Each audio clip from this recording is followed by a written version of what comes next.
3월 12일 오늘 하나님의 말씀은 사도행전 18장 말씀입니다. 1절로 5절 말씀. 그 후에 바울이 아덴을 떠나 고린도에 이르러 아굴라라 하는 본도에서 난 유대인 한 사람을 만나니 글라우디오가 모든 유대인을 명하여 로마에서 떠나라 한 고로 그가 그 안에 브리스길라와 함께 이달리아로부터 새로 온지라. 바울이 그들에게 감히 생업이 같으므로 함께 살며 일을 하니 그 생업은 천막을 만드는 것이더라. 안식일마다 바울이 회당에서 강론하고 유대인과 헬라인을 권면하니라. 실라와 디모데가 마게도냐로부터 내려오매 바울이 하나님의 말씀에 붙잡혀 유대인들에게 예수님은 그리스도라 밝히 증언하니 헬라 세계의 상업적 중심지이자 우상 숭배와 물질 문명의 중심지였던 고린도에서 전도 사역으로 귀중한 시간을 보내는데 그곳에서 바울은 직업이 같은 사람인 브리스길라와 아굴라 부부를 만나 함께 동역하게 된다는 그런 내용이에요. 앞장에서 바울 사도는 아덴에서 전도하다가 별로 열매를 맺지 못했습니다. 전도하다가 이렇게 실망스러운 결과를 한두 번 만난 것은 아니기에 바울 사도는 바로 다시 시작을 하는데 오늘 본장에 고린도로 가게 된 것입니다. 그런데 그곳에서 눈이라도 빼어줄 정도로 충성되고 신실한 아굴라 부부를 만나게 됨으로 인해 함께 동역하게 되는 놀라운 축복을 받게 됩니다. 고린도는 아덴에서 70km 떨어진 곳인데 상업과 무역의 중심지로서 매우 부유한 도시였습니다. 국제적인 항구 도시가 언제나 그러했듯이 고린도에는 온갖 비행과 악함, 타락 행위들이 크게 만연하였습니다. 이 지역의 중심부에 세워졌던 아프로디테 신전에는 천여 명의 신전 창기들이 있어서 이곳을 찾는 자들에게 종교적 예배의 일부로 매음 행위를 했습니다. 그러므로 인해 이 도시의 풍기는 너무도 문란해서 고린도인처럼 산다라는 말이 있었는데 그 뜻은 품행이 나쁜 행위를 한다 해서 난봉꾼들이란 뜻으로 고린도인이라고 불명예스러운 이름의 대명사로 불리워졌습니다. 그런데 이런 퇴폐한 풍조가 교회 안에까지 파급되어 거룩한 삶과는 거리가 먼 그저 종교생활하는 교인들과도 함께했습니다.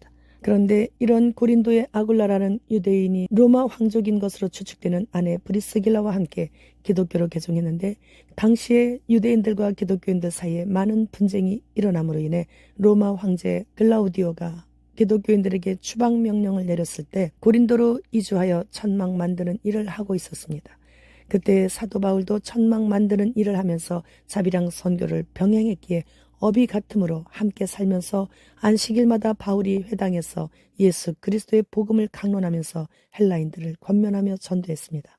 그때 실라와 디모데가 마게도냐로부터 내려옴으로 인해 바울이 힘을 얻게 되었죠. 그리고 남편인 아굴라보다 아내인 브리스길라가 바울 사도를 도와 더 힘있게 활동하였기에 브리스길라의 이름이 항상 아굴라보다 먼저 기록이 되었던 것입니다. 이 부부는 로마에서 추방당해 타지로 전전하다 고린도에 정착하여 천막 만드는 업을 가지고 열심히 일하면서 복음을 전하고 있었는데 이때 바울 사도를 만나게 되었고 함께 생업도 같이 하고 복음 전도인으로서도 같이 하며 동거동락하게 된 것이에요. 로마에서 추방되는 어려움이 그들에게 없었다면 바울 사도도 만나지 못했을 뿐만 아니라 가정에서 조용히 주님을 예배드리는 그런 평범한 삶을 살다 갔을 것입니다. 그러나 어려움을 감사함으로 받아 불평 없이 정든 고향을 떠난 그 일로 인해 이 부부의 이름이 성경에 6번이나 기록이 되는 화가 변하여 보게 되는 엄청난 축복을 받게 된 것입니다. 우리의 삶에서 겉으로 볼 때 육적으로 치명적인 화처럼 다가오는 모든 어려움을 만날 때 하나님의 뜻을 구하면서 감사하면서 맡겨주신 일에 최선을 다하다 보면 하나님의 때가 참에 생각지도 못한 복을 받게 됩니다. 그렇게 우리 또한 아무리 열악한 환경을 만나더라도 하나님께서 모르시고 우리에게 오는 불행은 단 한 개도 없기 때문에 불평하지 말고 너무나 견디기 그 어려움을 내게 허락하신 이유를 못 깨달아 괴로워하며 알려주시기를 구하면서 겸손하게 주님의 도우심을 구하며 기다릴 때 하나님의 방식으로 환경과 여건을 변화시켜 주십니다. 하나님은 살아계시기 때문입니다. 그리고 최종적으로 그 일로 인해 하나님께서 영광을 받으시게 됩니다. 그래서 범사에 감사하는 일 외에 이 어려운 문제들을 해결할 길이 없다는 것이죠. 2024년도부터는 우리나라뿐만 아니라 전 세계적으로 CBDC 디지털 화폐가 본격적으로 실행됩니다. 중앙은행에서 5G 전파로 업로드됨으로 인해 입출금을 정부 마음대로 취소시킬 수도 입금시킬 수도 있게 되어 완전 통제 시대로 접어들게 되는 것입니다.